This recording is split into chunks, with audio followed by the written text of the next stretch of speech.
Marcus Ellington was 39 years old, and for 11 years he had been the kind of man his wife introduced last at her own dinner parties. He drove a 9-year-old F-150, wore the same work boots from September to April, and kept his tools in a green canvas bag that had belonged to his father. Danielle's friends knew him as the quiet one, the man who fixed things. They called him steady, which in that circle meant boring, and she let the label stick because it suited what she needed him to be. What none of them had ever thought to ask was why a man who laid tile and framed doorways had a second cell phone that never left his breast pocket, or whose name appeared on 7 commercial properties spread across Mecklenburg County. What they had never thought to ask was why his accountant worked out of a glass office in uptown Charlotte and not the strip mall on Central Avenue. He was at the short-term parking lot when he heard it. Danielle had stepped off the escalator, still pulling her carry-on, spotted her best friend Yvonne waiting by the crosswalk, and walked past Marcus without seeing him. He was 30 feet behind her, keys already in hand, when he heard his wife's voice carry back across the open air in the unmistakable register of a woman who believed she was alone. The words she said about him in those 45 seconds would cost her $2.1 million she never knew existed. What Danielle did not understand, what she had never thought to look for in 11 years beside a man she'd long since stopped seeing, was that Marcus Ellington had been watching and listening his entire life. It was the thing his grandmother had spent 20 years teaching him. And now he was going to use it. Before we jump into the story, comment where in the world you are watching from, and subscribe, because tomorrow's story is one you need to hear.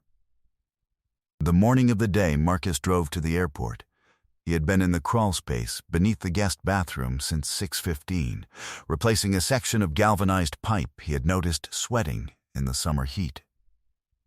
It was a Saturday. He worked by headlamp, the smell of old insulation and cedar around him, his hands steady and certain in the dark.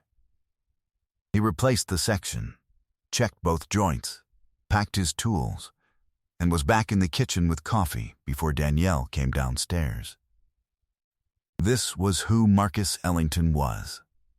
A man who fixed what was broken before it became a problem. A man who noticed things quietly and handled them the same way. He had grown up in a house off Beatty's Ford Road in northwest Charlotte, raised mostly by his grandmother Lorene after his father left, and before his mother steadied herself. Lorene had been a seamstress and a reader of people, 2 skills she passed to Marcus with equal seriousness. She used to tell him, sitting on the back porch with the evening coming in slow across the yard, Marcus, a quiet man sees 3 times what a loud one does. Let them talk. You watch where they look when they think you're not. He had taken that to heart. He had built a life on it. His profession was vac and mechanical contracting, a trade he'd learned under his father's brother, his Uncle Raymond, and then turned into something larger than anyone in his family had anticipated.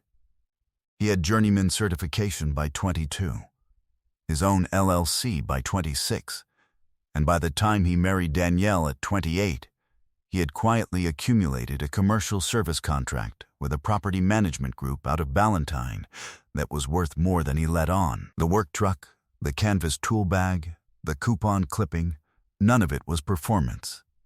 He simply did not believe in spending money on symbols. He believed in keeping what he earned.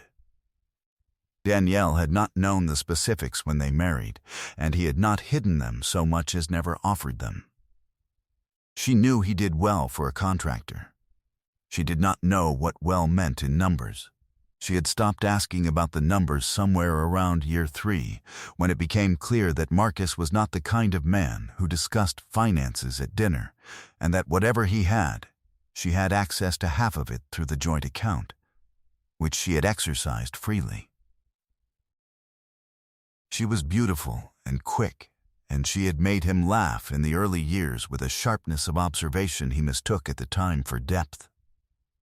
He remembered the night he met her, at a friend's cookout off Statesville Avenue, The way she had stood beside a cooler with a red cup and delivered a 10-minute assessment of every other woman at the party, with the precision of a prosecutor. He had thought, this is a woman who sees everything. He had not yet understood that some people see everything about other people and nothing about themselves.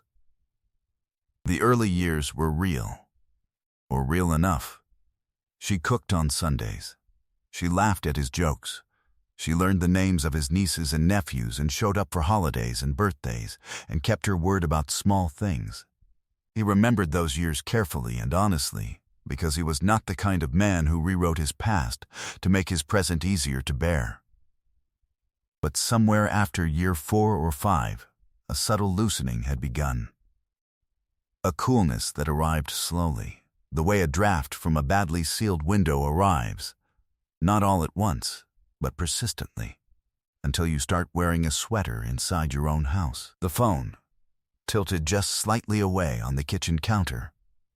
A new perfume she hadn't mentioned buying. Weekend plans with Yvonne that ran 3 hours past when they were supposed to. He had noted these things the way he noted the sweating pipe in the crawl space, without alarm, without confrontation, but with the calm professional certainty that something was working wrong. He had decided, quietly, that he would find out what. He was thinking about none of this on Saturday morning when he drove to the airport. He had a podcast on, coffee in the cup holder, Danielle's flight number written in the notes on his phone. He pulled into short-term parking, checked the arrivals board on his cell, and walked toward the exit doors at a measured pace. He was 30 feet behind her when he saw her emerge from the escalator. He was about to call her name when she spotted Yvonne waiting at the crosswalk, and he slowed without thinking, the same reflex that had kept him still and quiet under a dozen different ceilings over the years. He watched his wife reach her best friend, and he heard everything. "Girl, I am done." That was the first thing Danielle said, and Marcus stopped walking. "I cannot do another year of this. The man is a ceiling. He is literally a ceiling. We go nowhere. We do nothing. His idea of a vacation is a long weekend in Asheville. His friends talk about sports and gutters. His whole life is gutters, Yvonne." Marcus stood still. A family with 2 young children moved past him. He didn't move. "Does he know?" Yvonne asked. "He doesn't know anything. That is the whole problem. That is my entire marriage." A pause, and then his wife's voice dropped into something quieter, something deliberate. "But I've been talking to Philip again." The name landed like a nail set into wood, clean and final. "Danielle, it's not like that yet. It's conversations. But Yvonne, I have to start thinking about my future. I have to start moving things. I talked to someone." "What kind of someone?" "A financial someone. There are ways to do it. Joint accounts, shared assets. There are ways to move things before things get filed." Yvonne went quiet. Marcus watched his wife pull her carry-on over a seam in the pavement. His face was calm. His hands were at his sides. "How much are we talking?" Yvonne asked. "Enough to start over," Danielle said. "He's not broke, Yvonne. I've been married to this man for 11 years. I know there's more than what he shows. I just need to find it before he figures out what I'm doing." She didn't say anything else because the automatic doors opened from the terminal and she walked toward the pickup lane, expecting Marcus to be pulling around in the truck. He stood in the walkway for 30 seconds. He did not feel rage. He had been raised by a woman who understood that rage was a tool that broke in your own hands. What he felt instead was the particular settling of a man who has been watching a slow leak for months and has now found the source. His hands didn't shake. He walked back to the truck, pulled it around to the pickup lane, and was parked at the curb when Danielle appeared through the glass doors. She smiled when she saw him. She kissed his cheek. She put her bag in the back seat and asked him if he'd eaten. "Not yet," he said. We can stop somewhere." She talked the whole way home about a friend's bachelorette weekend that had been exhausting and wonderful, and Marcus listened, asked 2 questions at the right moments, and watched the road. That evening, after dinner, after Danielle went upstairs to take a bath, Marcus went down to the basement where he kept his files. He sat at the work table his uncle had helped him build from reclaimed oak, and he opened his laptop. He pulled up the joint checking account first, then the joint savings, then a folder he had kept, quietly, over the past 4 months, a folder he had labeled simply with a date. He had begun building it after the first time he noticed her phone tilted away.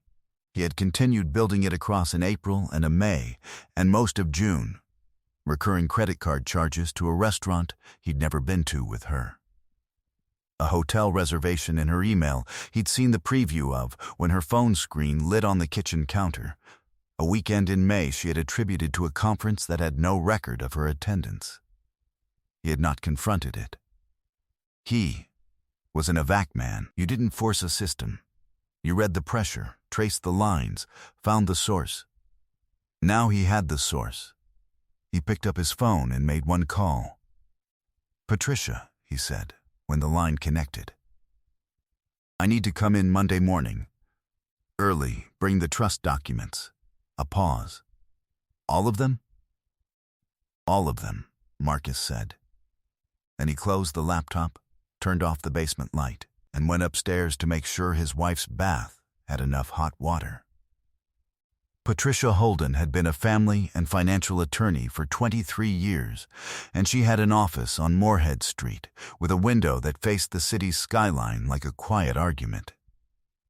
She was 61, had the posture of a woman who had seen every kind of marital architecture collapse, and she did not waste words. Marcus laid out what he had over the course of 90 minutes. The financial movements, the hotel, the restaurant charges, the conversation at the airport, which he had written down in the truck word for word while Danielle fastened her seatbelt. Patricia read through the printouts without expression. "Tell me about the trust structure," she said. He did. The original LLC formed at 26, the 2 additional entities established in years 6 and 8 of the marriage. The commercial properties in Mecklenburg County, 7 of them, ranging from a 4-unit flex space in Steel Creek to a light industrial building off I-485 that he had purchased with a private partner. The total portfolio, conservatively, was valued at $2.1 million. Patricia looked up from her notes. "She doesn't know. She knows I have rental properties. She doesn't know the scope."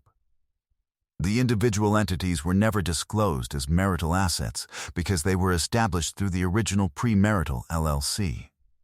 The joint accounts are real. The joint accounts are also modest. Patricia set her pen down. "Marcus, you have done 3/4 of my job for me." She told him what she needed.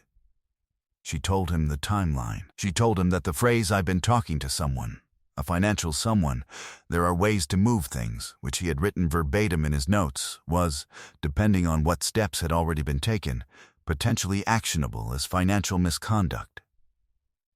"Find out who she talked to," Patricia said. "That's your next step. Before she talks to anyone else." She walked him to the door. "One more thing," she said. "The name." Philip Garrett," Marcus said. "He's in real estate. Drives a white Range Rover.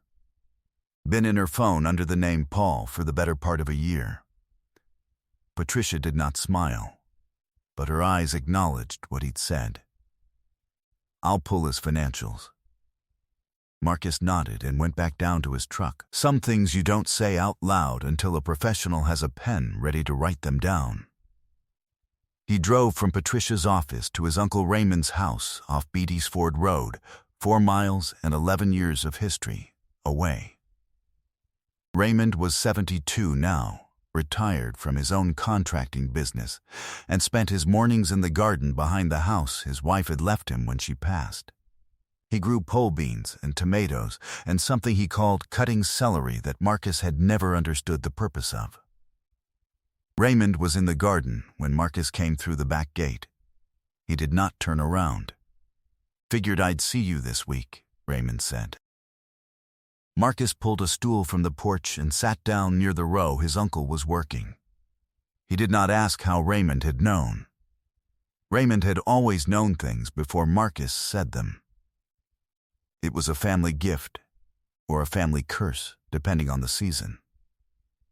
Marcus told him what he'd heard, what he'd found in the documents, what Patricia had said. Raymond pulled a tomato that had split at the side, examined it, and set it in his basket. "She think you're a ceiling," he said. It was not a question. That's what she said. Raymond was quiet for a long moment. A house finch went back and forth from the fence to the feeder 3 times while they sat there in the morning heat. "Your grandmother had a saying about that," Raymond said at last. She said, "The man who understands pressure does not argue with a pipe. He reroutes it." You know what she meant by that? Marcus knew. "You don't go at it head on," Raymond said. "You change where the thing flows. You change where it ends up. And you make sure, before you change a single thing, that you have documented every inch of the original route." He handed Marcus the basket. "Stay for lunch." Marcus stayed. They ate leftover chicken and rice at the kitchen table, and Raymond told a story about a contract dispute he'd had in 1993 that had gone to arbitration, and how he had won it by producing a single work order the other party had assumed he'd thrown away. The detail that doesn't matter, until it does. Marcus drove home in the afternoon, knowing what he needed next. It took him 8 days. He did not rush, because rushing was not in his nature, and because Patricia had told him that premature movement was the one thing that could compromise the position he was in. In those 8 days, he made 2 calls to his portfolio accountant. He met with his private property partner, a man named Dion who had worked with him for 6 years and who sat across from him in a conference room off Tivola Road and listened to the situation with his arms crossed and his expression unchanged. "She's been accessing the joint savings in amounts under 10,000, Marcus said, "since February. 11 separate withdrawals." Dion looked at the statement. "That's $97,000. Yes, structured to stay under reporting thresholds." "Yes, Marcus," Dion said. "Someone told her to do that. That's not something a person knows to do on their own." Marcus had already thought that. Patricia was looking into Philip Garrett's financial history, and what she had found in the first 2 days was not a man in real estate so much as a man who operated around real estate. 3 LLCs with erratic income filings, a previous civil judgment from a business partner in Forsyth County, and a pattern of involvement with women who came out of divorce proceedings with more liquid assets than their husbands expected. Philip Garrett had done this before. Patricia had a contact in civil litigation who had worked a similar case 3 years prior. Different city, same structure. The contact was sending documents by Thursday. Real Power operated in quiet rooms, and Marcus had been in those rooms every single day while his wife looked at him across the dinner table and talked about weekend plans and mutual friends, and a vacation in Asheville she claimed to be dreading. He kissed her cheek each morning. He made coffee for 2. He answered her questions about invoices and schedules with the same unhurried patience he had always had. She was performing for an audience that only existed in her own head.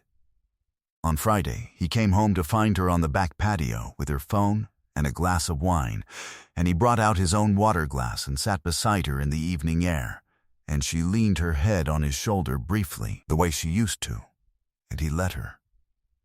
He had built the reroute. The pressure was flowing exactly where he needed it to go. 3 weeks later, Patricia's office called to confirm the Monday morning meeting. Marcus had requested a room with a table large enough for all parties, and Patricia had arranged it. She sent the certified letters herself, one to Danielle, one to Philip Garrett, both requesting their presence regarding a financial matter pertaining to the Ellington marital estate. Danielle showed Marcus the letter that evening. "Do you know what this is about?" "Patricia wants to review some property documents," Marcus said. "Routine." She searched his face, and he gave her nothing to find. Monday morning, the conference room on Moorhead Street held 8 people. Marcus, Patricia, a paralegal, a forensic accountant named Gwendolyn who had been Patricia's recommendation, Philip Garrett and his attorney, and Danielle, who walked in last and stopped when she saw Philip sitting at the opposite end of the table and understood, in a single second, the geometry of what was happening. She sat down. Philip's attorney said something quiet to him. Marcus looked at neither of them. He sat with his hands folded on the table and watched Patricia open the first folder. Patricia did not raise her voice. She did not need to. She laid out 11 bank transaction printouts in a row. She laid out a phone record showing 47 calls between Danielle's number and Philip Garrett's over the preceding 9 months. She laid out a document prepared by Gwendolyn mapping the $97,000 in structured withdrawals against Philip Garrett's known pattern from the Forsyth County case, which was, Patricia noted without editorial comment, nearly identical in structure. Danielle's face went through 4 stages in 90 seconds. Marcus watched the confidence become discomfort, become calculation, become something closer to fear. "There is one additional matter," Patricia said. She slid a single page to the center of the table. "The original operating agreement for Ellington Mechanical Services LALC, established in March of 2007. Prior to the marriage, along with the documentation of assets held within that entity and its 2 subsidiaries as of the date of marriage." She let a moment pass. "None of these assets," Patricia said, "constitute marital property under North Carolina statute. The total value of these holdings, per current appraisal, is $2.1 million. The room was quiet, the way rooms are quiet after something structural gives way. Danielle's attorney, she had called one the evening after the letter arrived, leaned forward and began to say something about equitable distribution and contribution to the marital enterprise. Marcus looked at his wife for the first time directly. "Danielle," he said, "I want to ask you one question." She looked at him. Her eyes were different now, not hard but wide. The wide of a person who has realized the room they're in is not the room they thought they entered. "Do you remember what your grandmother used to say at Sunday dinners? About what made a man worth keeping?" She didn't answer. "She said it was the quiet ones you had to watch," Marcus said. "She said it every time. I always liked her for that." He pushed back his chair. He gathered his copies of the documents, stacked them with the same deliberateness he brought to everything, and placed them in his canvas bag. "I'm not angry," he said. "I'm clear. Those are different things." He stood, buttoned his jacket, nodded to Patricia and Gwendolyn, and walked to the door.